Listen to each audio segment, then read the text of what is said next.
Let's look at style 1 on the Enneagram. Again, we call this usually the reformer. Style 1s, when they are walking with the Lord, when they really are filled up with love, they are a beautiful picture of God's goodness. They are right. They are able to be at peace, and it's a beautiful thing to be around a healthy one. Typically, whether they're healthy or not, they tend to be honest, fair, objective, precise, moral, have high standards, very self-controlled, and diligent. And the motivations, though, looking a little bit below the attributes here, is they have this need to be good, this need to be right.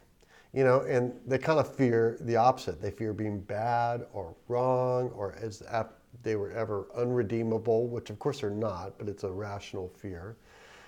Their anger, since perfect people don't allow themselves to get angry. That's what most people think that are ones.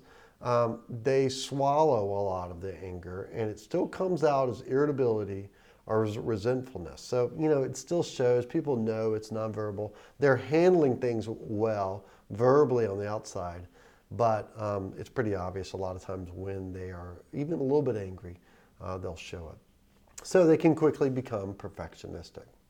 The vice is anger, in the sense that it is so strong that the authors of the Enneagram said, we need to just name it, because they probably wouldn't. They wouldn't give themselves permission to say it, but they do it. And so the opposite is virtue is serenity.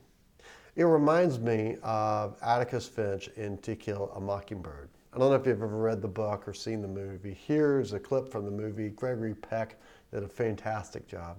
Here's Atticus Finch, a lawyer that is defending Tom Robinson, and he does so in over 100 years ago in the South, knowing he will lose. He will lose the trial, and yet he does so to perfection, and he cares and for the person that he's representing fully, and is helping them bring justice. Well, he's a great example of a one. Really the big idea for ones when it comes to the spiritual realm, what self-denial and really growing looks like, it's something like this sentence. I become angry when I'm living for my perfection. But when I deny myself and live from Christ's perfection, I become a serene force for God and others. And we're going to pick up unpacking this shadow side, this old self, and this gold, who ones are when they're walking with the Lord.